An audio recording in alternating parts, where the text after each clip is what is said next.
மண் பேசும் சரித்திரம். நீர்ப்புலங்களை தேடி வரும் அயல்நாட்டு பறவைகள்.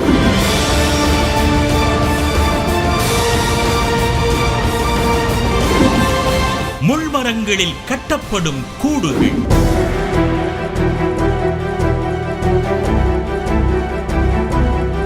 சங்க இலக்கியங்களில் பேசப்படும் பறவைகள்.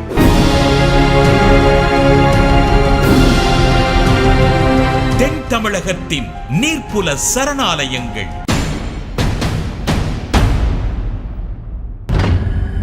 மண் பேசும் சரித்திரம். உலகின் வடபகுதி வெப்பத்தால் உருகும்போது ஏற்படும் காலநிலை மாற்றங்கள் பல்வேறு உயிரினங்களையும் பாதிக்கின்றன. அவற்றில் பறவைகள் தங்களது இடத்தை மாற்றிக்கொண்டு உயிர் வாழ்வதற்காக பல்லாயிரம் கிலோமீட்டர் தூரங்கள் பயணிக்கின்றன.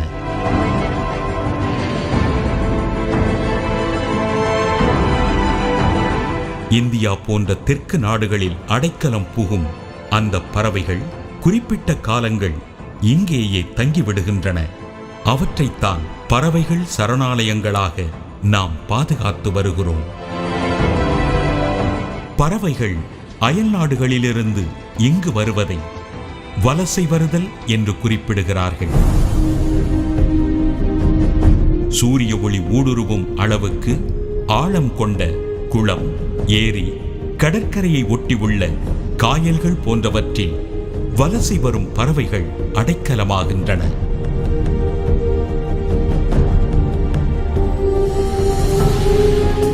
வலசைங்கிறதே வலம் போதல் அப்படிங்கிற சொல்லிலிருந்து தான் வருது. இந்த வலசை போதல்லையுமே ரெண்டு விதம் உண்டு. ஒன்று வெளிநாடுகளில் இருந்து இன்னொரு நாட்டுக்கு வலசை போகிறதுன்னு, இன்னொன்று உள்நாட்டுக்குள்ளேயே வலசை போகிறதல் அப்படிங்கிறதும் உண்டு. சைபீரியாவிலிருந்து பாகிஸ்தான், இந்தியா தொடங்கி இந்தோனேஷியா, ஆஸ்திரேலியா வர பறவைகள் வலசை போகிறதாக குறிப்பிடுறாங்க. இந்த வலசை வருதலை பற்றி தமிழின் சங்க இலக்கியங்களில் நிறைய குறிப்புகள் இருக்கின்றன. வருகினும் ஐயே பறவைகள் வருகினும் ஐயே, வட்டமில்லை பண்ணைப்பாட்டம் புறவோடு குருளும் நாரையும் அன்னமும் தாராவும் கூழைக்கடாக்களும் வருகினும் ஐயே பறவைகள் வருகினும் ஐயே அப்படின்னு திரிகுட ராசப்பக்கவராயர் குற்றாலக்குறவஞ்சில் எழுதியிருக்கிறார்.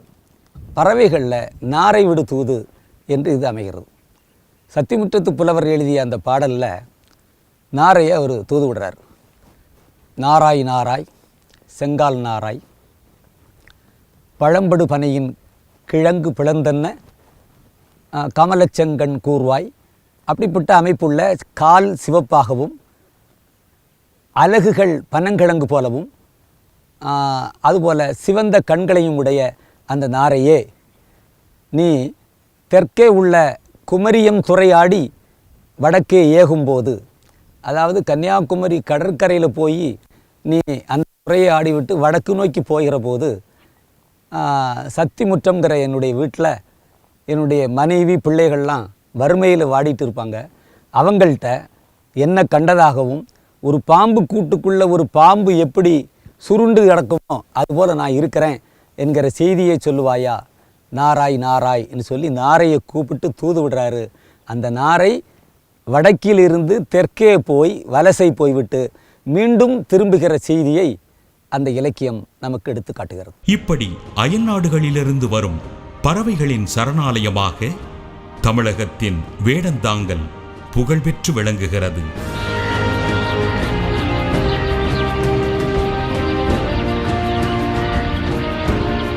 இந்த நிலையில்தான் தென் தமிழகத்தின் பல நீர்ப்புல பறவைகள் சரணாலயங்கள் வியக்க வைக்கின்றன.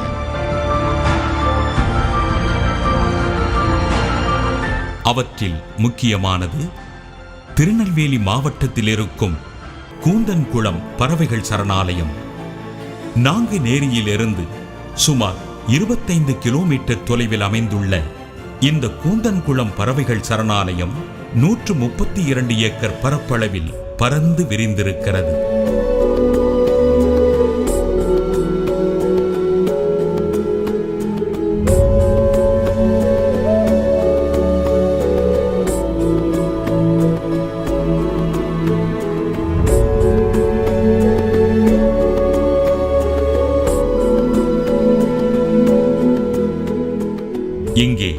பெலிக்கன், புள்ளிமூக்கு வாத்து, ஜெர்மனியிலிருந்து வரும் கோணமூக்கு நாரை போன்ற பறவைகள் அதிக அளவில் இருக்கின்றன.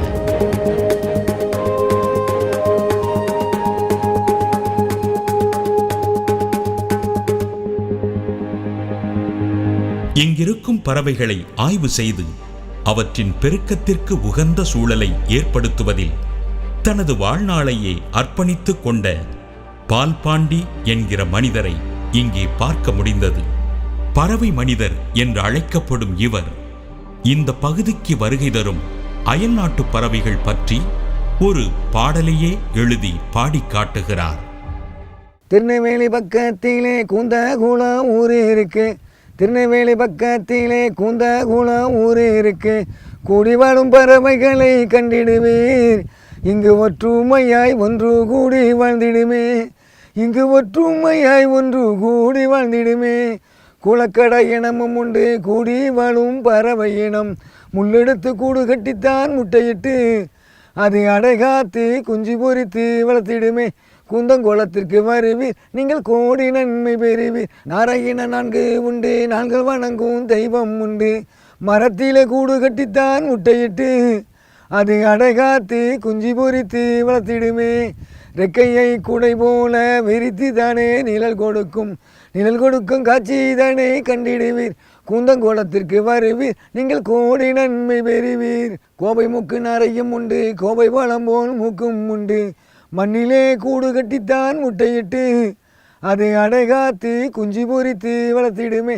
கூந்தங்குளத்திற்கு வருவீர் நீங்கள் கோடி நன்மை பெறுவீர். பறவை மனிதர் பால்பாண்டி மட்டுமல்லாமல் அவரது மனைவியும் இந்த பறவைகள் சரணாலயத்திற்காக அரும் பாடுபட்டிருக்கிறார்கள்.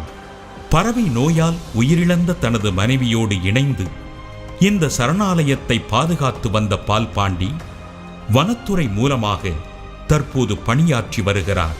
நான் 237 வகையான பறவைகளை கண்டறிஞ்சிருக்கிறேன். வெளிநாட்டு பறவைகள் அக்டோபர் டு ஏப்ரல் வரும். அதில் என்னென்ன பறவைகள் வருதுன்னா பிண்டில், கார்கனி, சோவுல்லர், மல்லாடு, காமன் போச்சேடு, ரெட் கிஸ்டட் போச்சேடு, பார்கிட்டட் கிவ்ஸ், கிரீன் சங்கு, ரெட் சங்கு, இதெல்லாம் வெளிநாட்டு பறவைகள். ஜெர்மனில் ஃப்ளமிங்கோஸ் வரும். செடி கொடிகளில் கூடு கட்டுற பறவை எதுன்னா little grebe, purple moorhen, Indian moorhen, comb duck, spotbill டக்கு, இதெல்லாம் செடி கொடிகளில் கூடு கட்டும். தரையில் கூடு கட்டுத பறவை கூந்தங்குளம் சரணாலயத்தை விட்டால் வேறு எந்த சரணாலயத்தையும் போனாலும் அதை பார்க்க முடியாது. இது மக்களால் உருவாக்கப்பட்ட சரணாலயம். 1994 ஆகஸ்ட் 30 இந்த பறவைகள் சரணமாக அங்கீகரிக்கப்பட்டது. இந்த குளத்தின் பரப்பளவு எது என்றால் 132 ஏக்கர். அதே போல் டிசம்பர் மாதத்தில் பறவைகள் வரும். கூடு கட்டுத பறவைகள் கூடு கட்டி ஆகஸ்ட் மாதம் ஆடி அமாவாசை முடிந்தவுடன் இந்த பறவைகள் எல்லாமே இங்கிருந்து சென்றுவிடும். இந்த சதுப்பு நிலத்தை ஒட்டி இருக்கும் அடர்ந்த மரக்காடுகள் பற்றியும் இந்த கிராமத்தில் நிலவி வரும் வழக்கம் பற்றியும் நமக்கு ஆச்சரிய தகவல்கள் கிடைத்தது.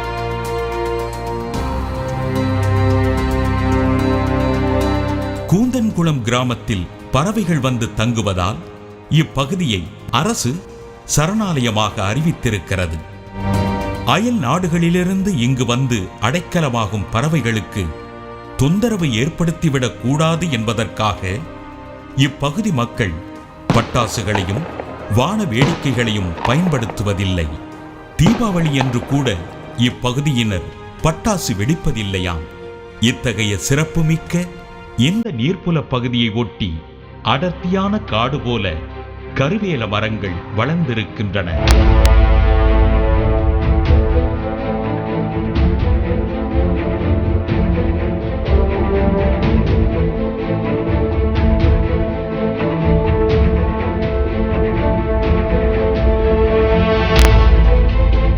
இந்த மரங்களில் கூடுகள் கட்டியும் பொந்துகள் ஏற்படுத்தியும் பறவைகள் வசித்து வருகின்றன.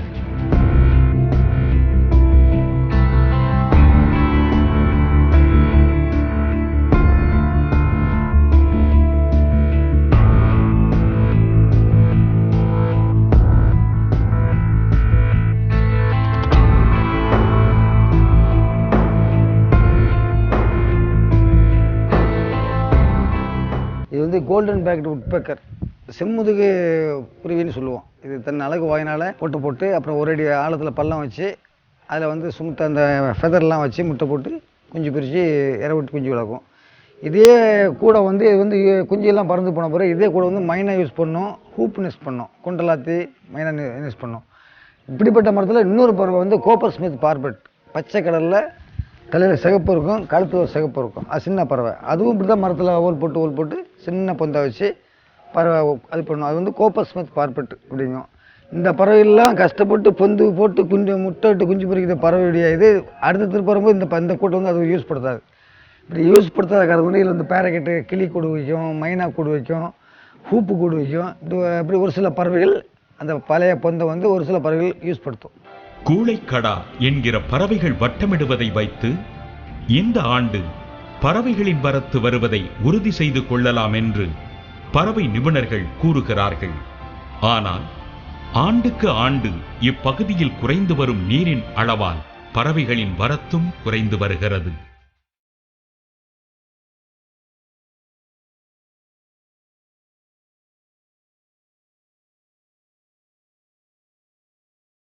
மணிமுத்தாறு அணையிலிருந்து கூந்தன் குளத்திற்கு தண்ணீர் வரத்தை ஏற்படுத்தினால் பறவைகளின் வருகை அதிகரிக்கும் என்று கூறுகிறார்கள். இப்படி கூந்தன்குளம் பகுதியின் நிலைமை இருக்க, கன்னியாகுமரி மாவட்டத்தில் அமைந்திருக்கும் நீர்ப்புல பகுதிகள் பற்றியும் ஆச்சரிய தகவல்கள் கிடைத்தன.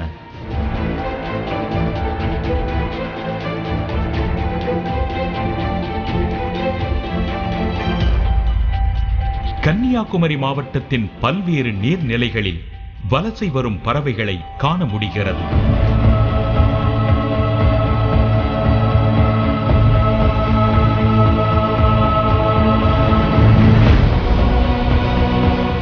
இப்பகுதி நீர்ப்புலன்களை பற்றி ராபர்ட் கிரப் மற்றும் ஷைலஜா கிரப் என்கிற தம்பதியினர் பல்வேறு ஆய்வுகளை நடத்தி வருகிறார்கள். தேரூர் குளத்தில் நாமக்கோழி, ஊசிவால் வாத்து, புள்ளி அலகு வாத்து போன்ற பல்வேறு அயல்நாட்டு பறவைகள் அதிகம் காண கிடைக்கின்றன.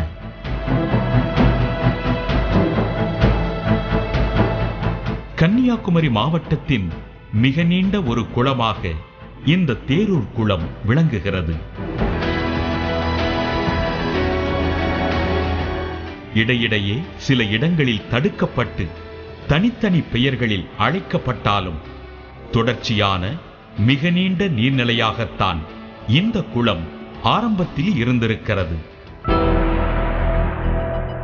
இந்த குளத்தின் எல்லா பகுதிகளிலும் அயல்நாட்டு பறவைகளை காண முடிகிறது.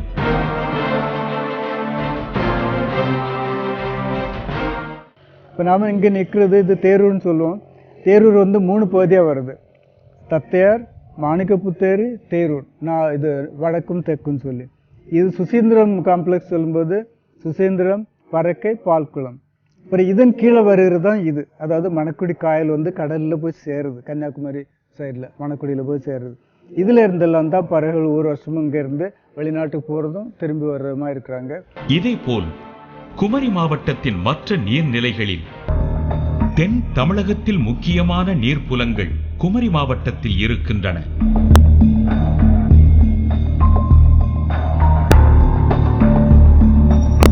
தேரூர் குளத்தைப் போலவே மேலும் சில நீர்நிலைகளிலும் வலசை வரும் பறவைகள் அடைக்கலமாகின்றன.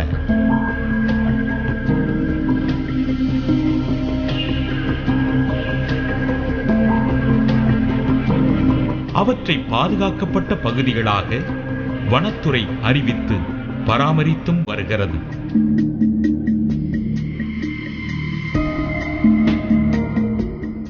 அவற்றில் சுசீந்திரம் குளமும் முக்கியமானது.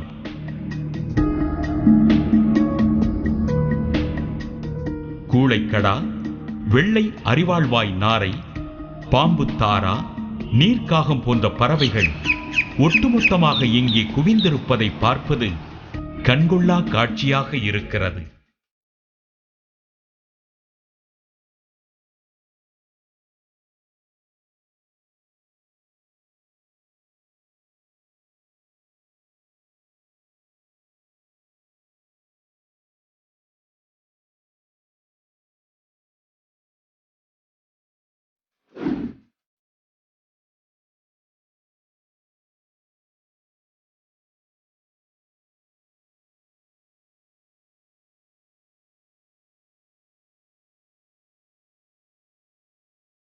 இதேபோல் புத்தளத்தில் உள்ள உப்பளம் பகுதியிலும் அயல்நாட்டு பறவைகள் நிறைந்து காணப்படுகின்றன.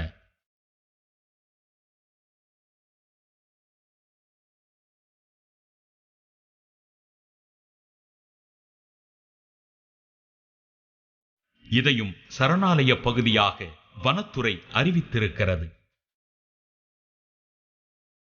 இவற்றைத் தொடர்ந்து மணக்குடியில் கடலை ஒட்டியுள்ள காயல் பகுதிக்குள் மீன்பிடிக்கும் விசைப்படகில் சென்றோம். உள்ளூரைச் சேர்ந்த சில மீனவ இளைஞர்கள் ஆர்வத்துடன் பறவைகள் இருக்கும் இடத்தை நோக்கி நம்மை அழைத்துச் சென்றார்கள்.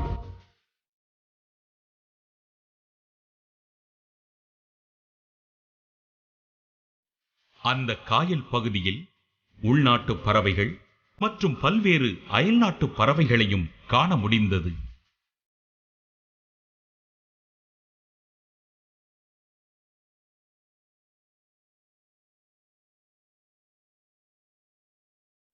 காயலை ஒட்டியுள்ள சதுப்பு நில காடுகளை பறவைகள் தங்களது வசிப்பிடங்களாக பயன்படுத்திக் கொள்கின்றன.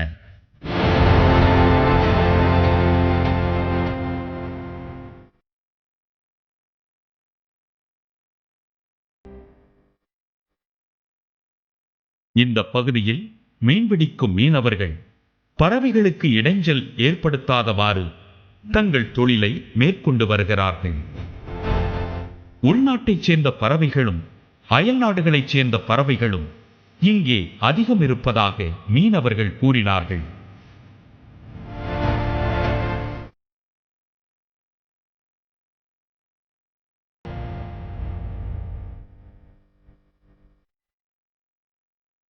இங்கே முன்னால் பறவைகள் அந்தளவுக்கு இங்கே வராது. இப்போ தான் எப்போவுமே பறவை இங்கே வரும். எந்த நேரம் வந்தாலுமே இங்கே உள்ள பறவைகளை பார்க்கலாம். அதாவது இப்போ என்ன சட்டம் தெரியுமா? கவர்மெண்ட் சட்டம். இந்த பறவை யாருமே சுடக்கூடாது. சுட்டா மொத்தத்திலே அவங்க பிடிச்சிட்டு போனால் பயங்கர 5 வருஷம் சிச்சுன்னு சொல்லி இது பண்ணிருக்காங்க. அதனால இங்கே பறவை யாருமே பிடிச்ச மாட்டாங்க. இந்த காயலுக்கு அந்த பக்கத்தில் ஒரு பெரிய அளம் உண்டு. அது உப்பு எடுக்குது அளம். இது நைட் ஆனால் நிறைய பறவைகள் அந்த அளத்தில் தான் போய் உட்காரும். சில நேரம் இந்த காலை நேரத்தில் எலும்பு வந்துச்சுன்னா இந்த காயில் கிடக்க மீனை மட்டும்தான் தின்னது. இதெல்லாம் இதை காயில் தின்னு நாங்கள் எல்லோரும் இங்கே தொழில் வந்த மாதிரி இருந்தால் இந்த பறவைகளை எதுவுமே செய்ய மாட்டோம். இந்த பறவைகள்லாம் அப்படியே தான் கிடக்கும். சில நேரங்களில் 3 மணிக்கு ஒரு நேரம் இந்த தண்ணி வத்து போடுவாங்க. அந்த இதெல்லாம் தரையாகிடும். தரையாகும்போது அந்த கொக்கு கால் கொண்டு கிள்ளி வாய் கொண்டு தான் சாப்பிடும் மீன்களை கிடந்து. அந்த தண்ணி பெருக்க ஆன உடனே அந்த பறவைகள் இங்கே வந்துகிட்டே இருக்கும். நைட்டு ஃபுல்லாக இந்த செடிக்குள்ளே தான் அந்த பறவைகள்லாம் தங்கியிருக்கும். எல்லா பறவைகளுமே இதுக்குள்ளே தான் இருக்கும். இதெல்லாம் உள்ளூர் பறவை. இந்த பறவை எல்லாமே ஆனால் கருப்பாக கிடக்கல சின்ன இல்லை. இதெல்லாம் உள்ளூர் பறவை. அந்த பெரிய பறவைகள் தான் ஒரு 5 கிலோ சைஸில் இருக்கும். ஆனால் வாய்க்கு மட்டும் இவ்வளோ நீளம் இருக்குது. அந்த பறவை மட்டும் தான் வெளியூரில் உள்ள பறவை. அயல் நாடுகளிலிருந்து நமது நாட்டிற்கு இடம்பெயர்ந்து வரும் பறவைகளை உள்ளூர் பறவைகள் வெளிநாடுகளுக்கு செல்கின்றனவா என்ற கேள்வி இயல்பாகவே முளைத்தது. ஆனால் அதற்கு இல்லை என்கிற பதில்தான் கிடைத்தது. நம்முடைய பறவைகள் வெளிநாட்டுக்கு ஏன் போகவில்லை என்று நான் சொல்ல. ஏன்னு சொன்னால் இங்கேருந்து ஒரு பறவை வெளியே போகவில்லை. எல்லாமே இங்கே தான் இருக்கிறாங்க. இங்கே உள்ள பறவை இங்கே சந்தோஷமாக இருக்கிறேன். ஏன்னு சொன்னால் ஆண்டு முழுவதும் அவங்களுக்கு வேண்டியதெல்லாம் இங்கே கிடைக்குது. பனிக்கட்டியும் வராது, வனாந்தரமாக மாறவும் செய்யாது. அதனால் ஆண்டு முழுவதும் அவங்களுக்கு வேண்டிய உணவுகள், புகலிடம் எல்லாமே இங்கே கிடைக்கிறது. அப்படி இருக்கும்போது ஏன் வெளிநாட்டுக்கு போக வேண்டும்? தேவையில்லை. பறவைகளை பாதுகாக்க வேண்டும் என்கிற உணர்வு அரசிடமும் பொதுமக்களிடமும் தற்போது அதிகரித்திருப்பதாக பறவை ஆய்வாளர்கள் கூறுகிறார்கள். பல்வேறு தன்னார்வ அமைப்புகளும் பறவைகளை பாதுகாக்க வேண்டும் என்பதில் முனைப்பு காட்டி வருகின்றன. நம்ம கன்னியாகுமரி டிஸ்ட்ரிக்டில் இருக்கிறாங்க. அது புது ஜெனரேஷனுக்கு தெரிய வேண்டி இருக்கு இதுக்கு வேர்த். அதனால் நாங்கள் எங்கள் இன்ஸ்டிடியூட்லேருந்து நிறைய தடவை ஸ்கூல் சில்ட்ரன் ஒரு 9th ஸ்டாண்டர்ட்லேருந்து காலேஜ் ஸ்டூடெண்ட்ஸ் வகைரே கொண்டு வரோம். இங்கே நிறைய தடவை பேர்ட் வாட்சிங் அண்ட் நேச்சர் வாக்காக. அப்போ தான் அவங்களுக்கு நம்ம இந்த டிஸ்ட்ரிக்டில் எவ்வளோ பேர்ட்ஸ், எவ்வளோ நேச்சர் பியூட்டிஃபுல்லாக இருக்கே அது அவங்களுக்கு தெரியும். ஃபாரஸ்ட் டிபார்ட்மெண்ட் ஆளுகளுக்காகவும் நாங்கள் நிறைய தடவை செமினார்ஸ் அல்லது பேர்டு ஐடென்டிஃபிகேஷனுக்காக லெக்சர்ஸ் எல்லாம் கொடுத்து அந்த மாதிரி ப்ரோக்ராம்ஸ் அரேஞ்ச் பண்ணுறோம். அப்படி செய்தால் தான் நம்ம மக்களுக்கு இங்கே என்னெல்லாம் இருக்கே, எவ்வளோ பியூட்டிஃபுல்லாக இருக்கே அதை பற்றி தெரியும். பறவைகள் நீர்ப்புறங்களில் வசிப்பதால் விளைநிலங்களுக்கு சத்து மிகுந்த உரம் கிடைப்பதாகவும் பயிர்கள் பாதுகாக்கப்படுவதாகவும் கூறுகிறார்கள். ஆயிரக்கணக்கான பறவைகள் வந்து குளங்களில் உட்காரும்போது அவர்களுடைய எச்சம் இருக்குது. அந்த எச்சம் நல்ல முறையில் உயர்ந்த இயற்கை உரமாக மாறுகிறது. அதனால் அவர்கள் இருக்கும் குளத்திலிருந்து போகக்கூடிய நீர் எல்லாமே நீர்ப்பாசனத்துக்கு போகும்போது வயலில் உயர்ந்த முறையில் மகசூல் கிடைக்கிறது. நிறைய நீர்ப்புல பறவைகள் பக்கத்தில் வயல்கள் எல்லாம் போய் அங்குள்ள பூச்சிகள் எல்லாம் சாப்பிட்றாங்க. இப்போது மாடு மேய்ச்சாங் கொக்குன்னு ஒன்று இருக்கிறது, அதாவது இங்கிலீஷில் கேட்டில் எக்ரெட் சொல்லுவாங்க. இந்த கேட்டில் எக்ரெட் வந்து ஒரு நாளில் நூற்றுக்கணக்கான வெட்டுக்கிளி சின்ன பூச்சிகள் தீங்கு விளைவிக்கல வயலுக்கு தீங்கு விளைவிக்கும் பூச்சி இவங்கெல்லாம் சாப்பிட்றது. இதே மாதிரி கருத்த ஐபிஸ்ன்னு ஒன்று இருக்குது, அதாவது இந்த அன்றில் பறவைன்னு நாம் சொல்லுவோமே, அது வயலில் போய் ஒரு 6 பறவைகள் ஒரு வயலுக்கு இருந்தாலே அதில் உள்ள தீங்கு விளைவிக்கும் ஜந்துக்கள்லாம் நிறைய பிடிச்சு சாப்பிட்றாங்க. அது மட்டுமல்ல, அதே நேரத்தில் எச்சமும் இடுகிறது. அதனால் பல முறையிலும் பயன் இருக்கிறது. சங்க இலக்கியத்திலிருந்து போற்றப்பட்டு வரும் உள்நாட்டு பறவைகளும் வலசை வரும் பறவைகளும் இன்றளவும் தனக்கான வாழ்வியல் சூழலை மாற்றிக்கொள்ளவில்லை என்பதும் அவற்றிற்கான அந்த வரலாறு அப்படியே பாதுகாக்கப்படுகிறது என்பதும் நெகிழ்ச்சியான பதிவுகள்.